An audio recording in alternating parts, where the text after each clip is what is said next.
Hello, hello, hello. Today is Thursday. It is January the 8th. It's 5:30 p.m. Eastern Time, which means it is time for Let's Talk Power Live. I am Dr. Tanji. I'm founder, I'm CEO of Liaison Educational Partners, and I'm today's, always every week's show host. Happy New Year. It's the start of a new year, and I can't believe this happened so quickly, but here we are. And each week I start off by saying what I'm grateful for and what I'm thankful for. We know that showing gratitude does a couple of things. Number one, it really puts in perspective what life is all about. And it helps you remember that in the midst of some very challenging times, you can always find the good. And then it always makes space for more. So the more grateful you are, the more space you have to have more come into your life. What am I grateful for? I am thankful and grateful for a new year. I'm thankful for having spent the holiday, the Christmas season with my family. And I am grateful for a new year and for today's session. So, what are you thankful for? Take a moment and think about what you're thankful for. And before we go any further, if you have not already subscribed and liked today to like the channel, I'm going to invite you to take a moment and be sure you hit that subscribe button and you hit the like button and you share. The Let's Talk Power Live is where we talk about power in education in real operational ways. We all know that power is a real thing in the world, but we don't talk about it in education. And when we do, we don't talk about it in ways that have action behind them. So I put together Let's Talk Power Live so we can deal with the real issues of power and real issues of power with actions behind them. So people always ask me, Dr. Marshall, what do you mean when you talk about power? And here's what I mean. When I talk about power, here's what power really is all about. Power is education is the instrument of democratic designs, and it is no less the instrument of power. The control of information, the shaping of understanding, and the influence of judgment are critical elements common to democratic design and power and theory and educational philosophy. If you are in education in any way, in any of our many branches, you've got power. And they always say, well, if this is what power is, then talk to me about what instructional power is, because all of this is based upon the book I wrote, published by ASCD in 2023, about understanding your instructional power. So this is what power in education is all about. In understanding your instructional power, then, can be defined this way. It can be defined as an educator's use of their state, district, or building ascribed authority to afford or constrain a student's access to learning. And when I say educator, I want to be very clear. I mean a person at the state level, at the district level, at the building level, and at the classroom level. If your decisions impact, well, let's say it this way, if your decisions and their related actions and belief systems impact whether or not and to what degree a child is able to get the excellent education they deserve, you are an educator. And that's what I mean.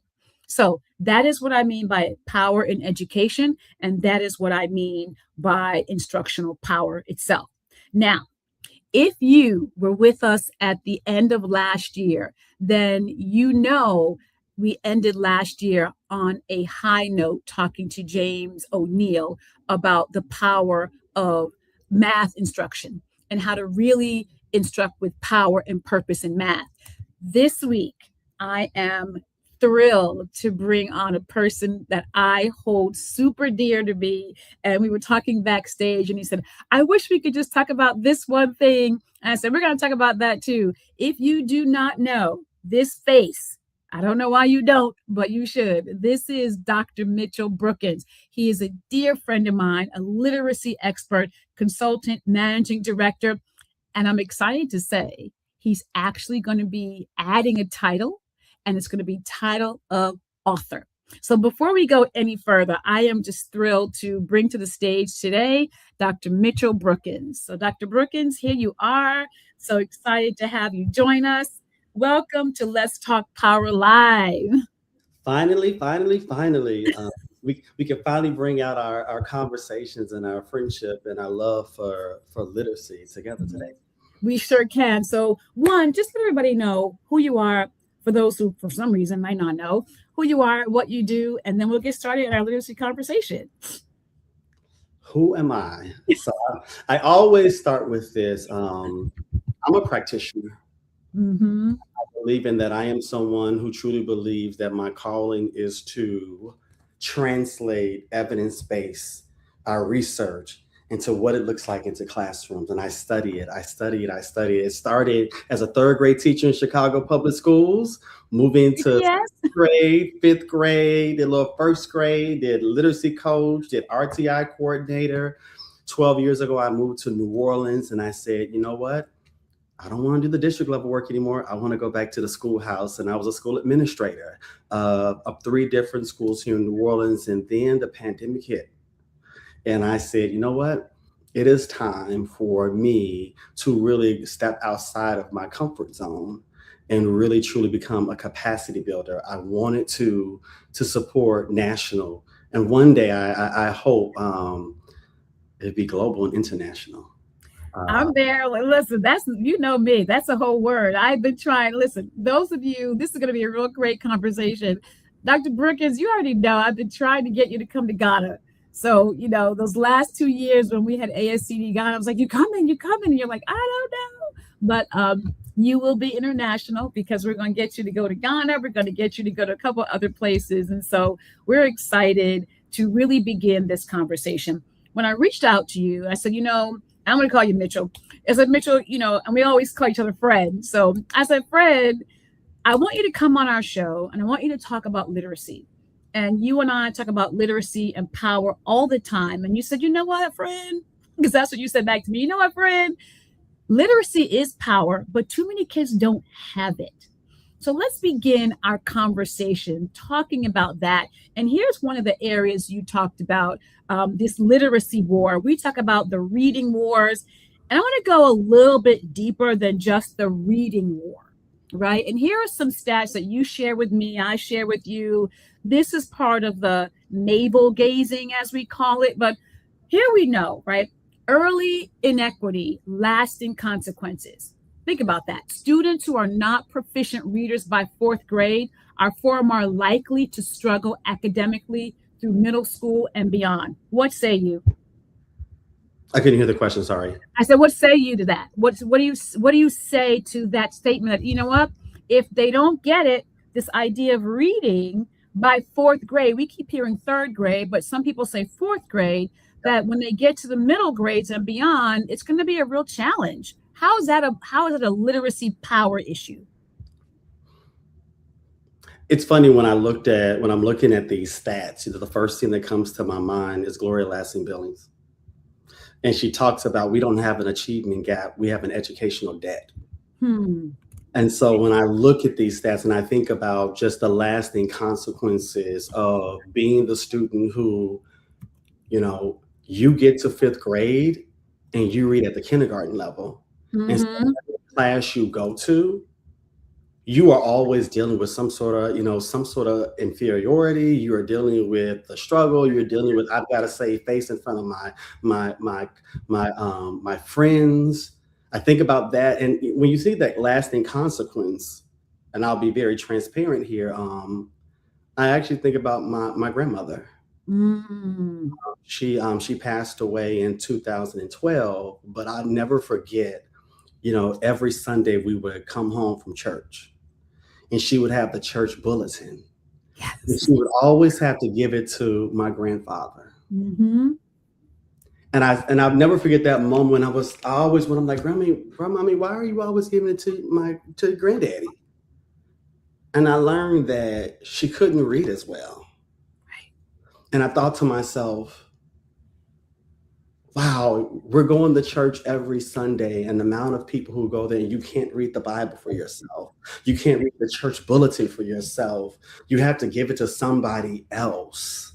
And so, when you say lasting consequences, when you don't read well by fourth grade, the odds of just catching up by adulthood can be slim. And so I live that, I've seen it. And it's something that really just, sparks urgency in me. Right. Absolutely. Because, we've both been out to dinner and people will pass the check to the math person. Yeah. Right. They just pass it. Well, I'm not a math person. They pass that check off to the math person, but they don't pass off the menu and say, I'm not a reading person, because who wants to actually admit that? Because right? People will not admit that. There's a stigma, right? When you can't read, mm-hmm. people make assumptions about your intellect. That's right. And I know, I feel like I'm a product of this because I grew up in a lot of seeing this, and I'm like, I didn't see people who didn't have intellect. Mm-hmm. I just saw people who didn't have the code. The code, right? That's right. And so I share that because it's the same thing that happens with kids. When you're sitting in second grade, I was in the classroom the other day, and we're talking about the first grader who can't read. Right. And how that I don't think we really think about how not being able to read actually, it damages your self-efficacy. Your self-efficacy, it damages your sense of self. So the efficacy is what you can do, right? Like that I can do the thing. But then when you look around and all the other kids can do the thing, right? But you know that you don't know the thing, then this whole concept of who you are as a person then gets damaged, right? Debbie Myers is weighing in. Debbie Meyer, thank you for joining us tonight. And one of the things she says is teach the code. Of course, teach the code, right? And that's part of it. There is this thing, and you and I say it all the time, there's a thing that we call reading that we need to teach kids how to do that thing. But then the literacy part is to step further. Yeah. Right? The literacy part. Oh, of course. Because even as you were talking about that, when you can't read, you don't belong. You don't belong. You find yourself in classrooms where, well, I can't engage in conversation. I can't be here. And I don't think we realize that school is an academic setting. And so and it's an academic community. And so if you're not literate, if you cannot read, if you cannot write, if you cannot speak, if you don't have the listening skills, if you don't know how to engage in oral discourse, you don't belong. And so you wonder why, if I can say this, you wonder why you have children who are in ISS. Oh, I was about to go there. I was about to go there with this next point, because the next point I want to bring up is this point about the racialized access gap, right? Fewer than 20% of Black 8th grade students demonstrate reading proficiency. I was just on a call recently with another colleague who we both know, and we were saying that most African, like a lot, I don't know the number, but there's a group of African-American students who are graduating as 12th graders with 8th grade proficiency. Mm-hmm. And here's the thing. We found out in our conversation that particular group of people are students who come from middle-class families. Yeah. So the Black students who are coming from literate homes at school are graduating with 4 years less work. And so imagine if you're a kid who doesn't come from a literate, rich household and you're in 12th grade, you might be graduating with 6th grade or 4th grade. So the racialized access gap is also one of the other reasons why too many kids are left out. When the academic disparity probably angers me the most. Mm-hmm. Because when you think about multilingual learners, when you think about Black students, when you think about students who have dyslexia, learning disabilities, the schoolhouse is not serving them well and has not. We don't have a preponderance of evidence that shows that we have done right by all groups of students. In fact, the preponderance of evidence shows the direct opposite. Yeah. Right. When we think about the ongoing stagnation in NAEP scores, and we notice that even when groups of students that would be considered marginalized are having high growth rates, right? So there's growth rate and there's proficiency. When we're seeing high growth rate, which we champion, we're still not seeing concomitant proficiency rates. I always say this, Tanji, growth is not attainment. Hello. How about that? It's like I'm almost cooking dinner, but I got no food on my plate. So grateful that we are growing, but I still can't write the paragraph. Still can't. Right. And I think that is something, that's the urgency behind the work that I believe in, because I actually do believe that I don't believe that anyone has to be illiterate. They don't have, say that again. I don't believe that anyone has to be illiterate. They don't, because what we both know is what the literature tells us. What the research says is that 90 to 95% of people can be taught how to do the thing we call reading. And we're not talking about students who have identified learning disabilities or learning necessity needs, challenges. And even if you're in that population, you can still be taught how to do the thing we call reading. Yeah, we're not even talking about, we're talking about can a person do the work of the letters, the sounds, the blends, all of we call it the phonemic awareness, the vocabulary. Can they do that work? And I question sometimes, do we all believe that? Because I don't always hear that. I'm very clear. When I walk in any classroom, you can learn this vocabulary. You can learn how to write a sentence. You can engage in conversation. Those are my belief systems. And maybe I could say this is because I've seen the success. Mm-hmm. Right. I've seen the student who reads at kindergarten level in middle school who moves to grade level. I've seen that. And so I have a stronger belief system. But I think we are still struggling with that because we are still, many people don't like this word anymore, but bias. Let me tell you something. Bias is a fabric thing because you cut on the bias. There's a reason for that. And whether people like the language or like the particular word or not, the word still matters. And so the reason why people shy away from that word and words like equity and words like prejudice and words like race and racism is because of personal discomfort. You're a practitioner. I'm a practitioner. We've both done research in lots of different ways, and we can see the bias. I've watched you, you watched me. We walk into a room, we can count in 20 seconds what their belief patterns is. We say all the time, don't tell me what you believe. Show it to me. In fact, don't show it to me, I'll show it to you. We have said that to each other. We've been in places where even when you and I have been facilitators of adults, we have watched adults demonstrate bias to other adults who do not look like them. And so, your idea that we still have bias, yeah, we do, right? It creeps up. It's interesting. It creeps up on the first day of school. First day of school, little Johnny can't even get his backpack off. You've already determined, and I get it. When you are a third grade teacher, and people don't get how quick it happens. You're a third grade teacher, kids come into your classroom and they show an academic deficiency. You go all the way in your brain of, well, these are all the things I'm doing. So now I got to get our worksheets. Now I got to be low level. Now I've got to create all this remedial work. Versus, you're a first grade reader in third grade. Oh, this is the pathway to get you to third grade. Right.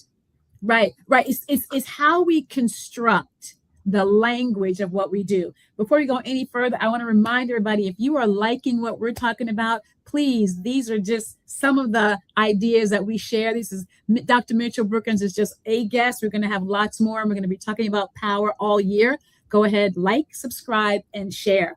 Want to talk about something you shared with me, which I have found fascinating. You talk about these symbols, right? You talk about the academic inquiry, the mirrors and windows, universal truths, and intellectual rigor. I want to talk about that now through the lens of empathy. Okay. And the reason why I say empathy is because it tracks right to beliefs, right? If we do not believe that a child is definitely, quote unquote, in our mind, worth it, or we don't believe that they possess the intellectual capacity, we're not going to deliver intellectual rigor for them. So Correct. If we go back to the power dynamic, the instructional power, right? Remember what I said, the definition, affording or constraining. My belief system is core to whether I afford an advance or hold it back. So talk to us now about this literacy development through the lens of empathy with these four that you shared with me. I love this because it really comes out two things. People always ask me, Mitchell, how do you choose text? And why? And as someone who's in literacy, that is the discipline, right? You say the word empathy. When I think about disciplinary literacy, when you study that, that means that you are studying the human experience. Mm-hmm. That is the role of that ELA classroom. That's the type of text we look at. And so these four things help me say, you know what? I've always was taught from the third grade. This is a belief I had. I always chose third grade teachers. Sorry. You know what? And I love it because third grade teachers, they are pivotal, right? Because we both know that third grade is a gateway, right? It's a gateway. It's just a gateway. We know it. My belief system is I always choose texts that are worthy of discussion and worthy of the children that I teach. And so number one is intellectual rigor. I look at texts that have complexity. I don't want to write their text. You know, right. I was just we text about this. I just reread The Land by Mildred D. Taylor. Oh my gosh. And yeah. I don't think I've read a book that's so beautiful to me. When I say it's beautiful, it's beautiful. It's not, and we talk about the main character who is a biracial child. Yep. His father is a landowner, right? A child with his chosen slave. Right. The main character is the product of that, and he goes through this journey of who am I? So intellectual rigor to me is like, I want something where we're gonna have to wrestle with ideas. Universal truths. I want to have text that we're talking about the human experience, what can connect us, what we learn. Those mirrors and windows, it's really big for me. We talk about knowledge acquisition. Not only do I want you to have a mirror to yourself, but I want you to see outside of yourself. Right. I've got to expand your horizons, right? And then academic inquiry, I choose text where we're going to have to sit with it. There are parts, I call them the VIPs, the very important parts of the text. There are parts of the text that we have to sit with it. And I'm going to engage you in structured academic inquiry. Now, I get it. When people hear the word inquiry, I have my friends. Yes, we both have our friends. Why are you saying inquiry? And I tell people, and I stand on this, when you are reading complex texts about complex topics and literature, there is a level of ambiguity. You are literally teasing out people's knowledge. You're helping them make sense. And it's not going to be an A through Z experience. You may go forward, come backward, turn around, yada, yada, yada. But I call it structured because even as a facilitator of discussion, I'm also still an I orchestrate this music in the classroom. Right? You must orchestrate the music in the classroom. I love how you said that. Literature is going to take you up, down, not A to Z. It is non-linear. Yes.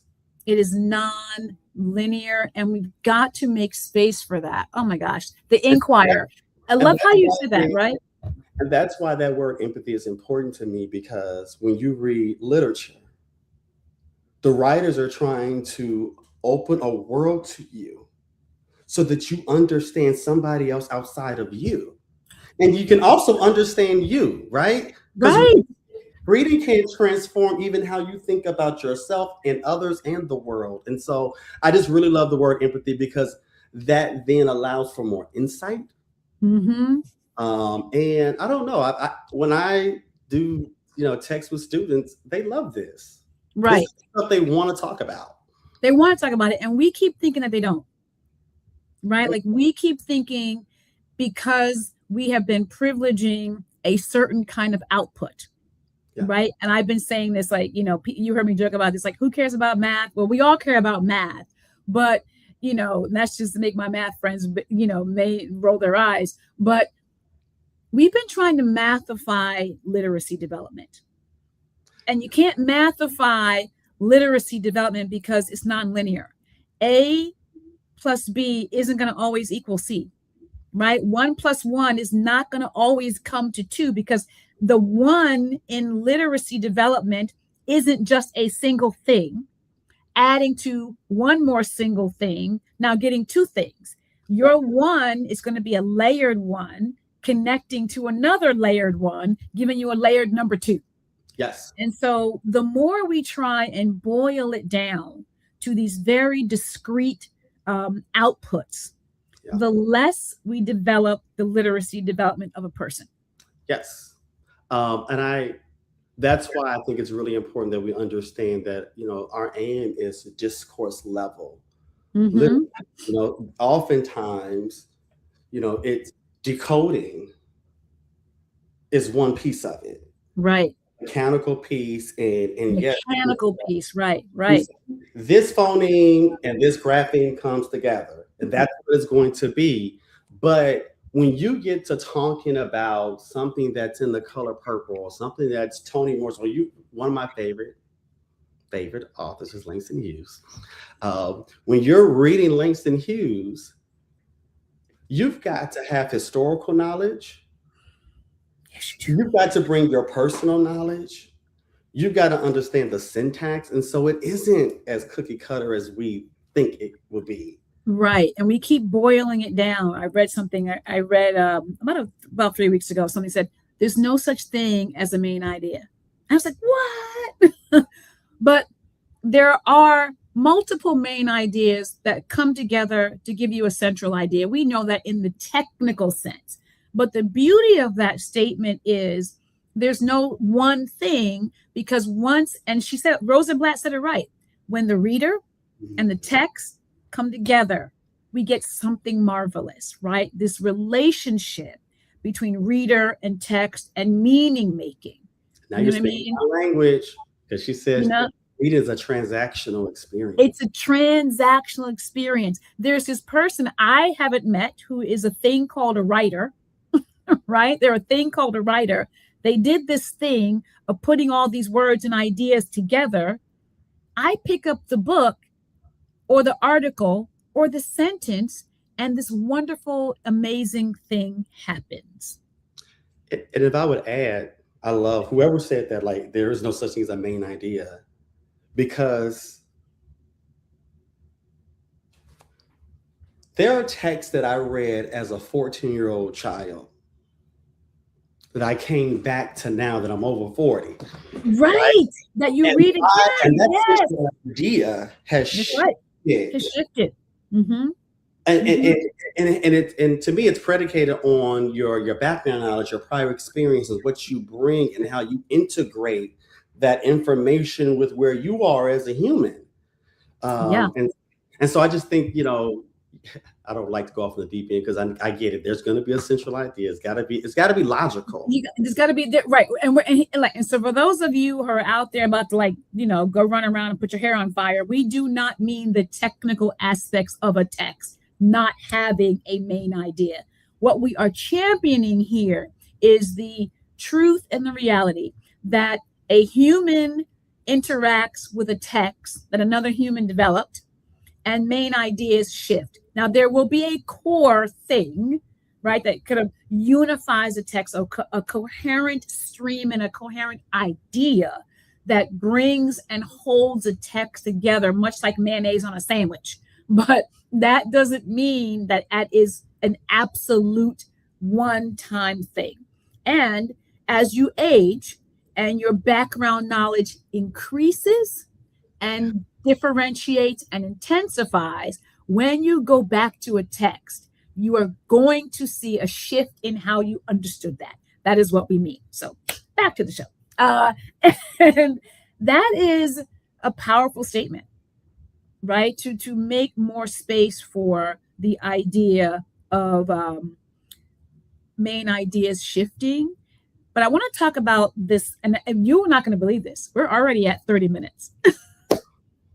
The fastest, that's the beauty of this show, right? We come in, we do a dynamic work. That's why we want people to subscribe and like, because we can bring Dr. Mitchell back, and we're going to for a part 2 to really continue this conversation. But I want to talk about power moves, right? Because we know that the challenge is that people really do need to think more critically and deeply about their ideas. And we always end the show with power moves and a jam. But I want to talk about your book. Here are 3 power moves. I want to talk about number 1, protect access to complexity. Is that a yes or a no for you? Yes. Yes. Design for meaning making. Is that a yes or a no for you? My life. My life is life. Scaffold without stealing the thinking. What I've been studying all of my educational career. Yeah. Because I just believe that children can do it. They can do it.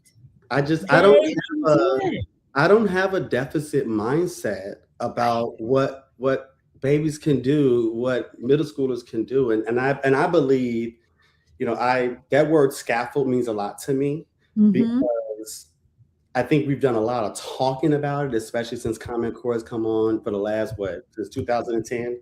Can you believe it? We were there at the start. Can you believe that we were there from the start? And this is a conversation, and we're still having this conversation, because what does it mean to precisely scaffold a child in the moment of their challenge? In the moment of their challenge. I tell teachers, have the scaffold in your pocket, but don't pull it out until you know exactly when they need it. The challenge is they go in the door scaffolding already. Mm-hmm. Can we just wait a minute? Mm-hmm. Can we just wait? Wait? And then it's